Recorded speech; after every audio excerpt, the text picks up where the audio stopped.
आपल्या सोबत आहेत राष्ट्रीय ओबीसी महासंघाचे अध्यक्ष doctor Babanrao Taywade sir. Sir, अशी माहिती आहे की तुम्ही मुख्यमंत्र्यांकडे मागणी करणार आहे आत्महत्येची चौकशी करण्याची. काय प्रकरण आहे? नाही, हे बघा की ओबीसी समाजामध्ये आज कुठे स्वातंत्र्याच्या 75 वर्षानंतर ओबीसी समाजातील मुलं मुली हे डॉक्टर, इंजिनियर, कॉर्पोरेटमध्ये मोठ्या मोठ्या पदावर आज आम्हाला दिसून लागलेले आहे. आणि त्याच्यामुळे आम्हाला याचा फार आनंद आहे, गर्वसुद्धा आहे.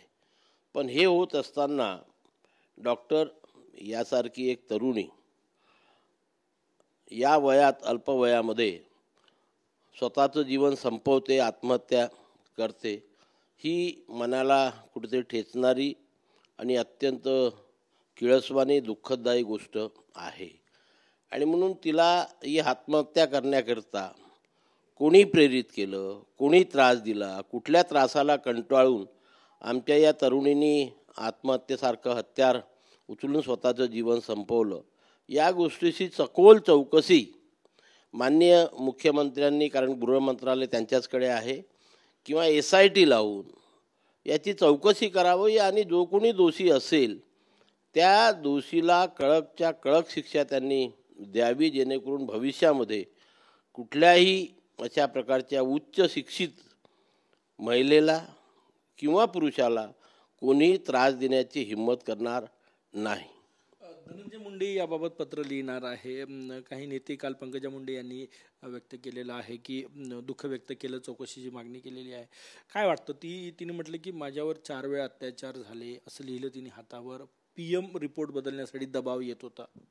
नाही, म्हणजे हेच आहे की मी आधी ज्याप्रमाणे बोललो की कोणत्या व्यक्तीने अशा प्रकारची आत्महत्या करण्यास प्रेरित केलं, दबाव आणला काय किंवा तिला त्रास दिला, याची सखोल चौकशी व्हायला पाहिजे. आणि याची मागणी या ओबीसी समाजातील सर्व स्तरातून व्हायला पाहिजे. नेत्यांनी पुढे यायला पाहिजे, समाजाने पुढे यायला पाहिजे आणि त्याची सखोल चौकशी होऊन, SIT चौकशी होऊन दोषीला शिक्षा होईपर्यंत, कठोर शिक्षा होईपर्यंत कोणीही शांत बसू नये, जेणेकरून भविष्यामध्ये अशा प्रकारची हिंमत कोणी करायला नको आणि आमच्या ओबीसीच्या मुलामुलींना त्रास व्हायला नको, हीच आमची अपेक्षा आहे. आणि म्हणून माननीय मुख्यमंत्र्यांना आम्ही हे निवेदन करणार आहोत की अशा गोष्टीची आपण सखोल चौकशी व्हावी.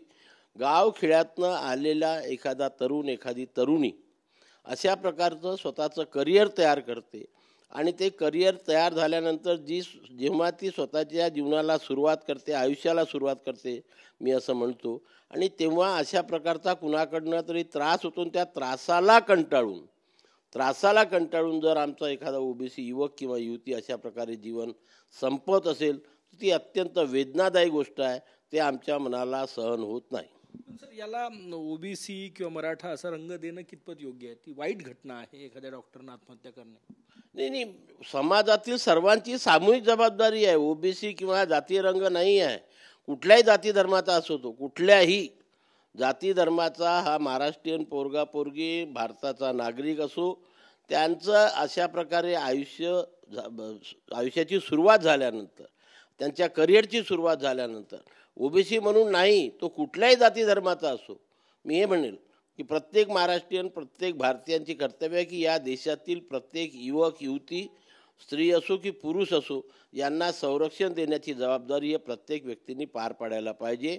आणि ज्या व्यक्ती अशा प्रकारचा त्रास या भारतीय युवक युवतींना देत असतील त्यांना कडकच्या कडक शिक्षा होऊन आपण एक सुरक्षिततेची भावना युवक आणि युवतींमध्ये निर्माण केली पाहिजे. खूप धन्यवाद. कॅमेरामॅन साईसह गजानन माटे, TV9 मराठी, नागपूर.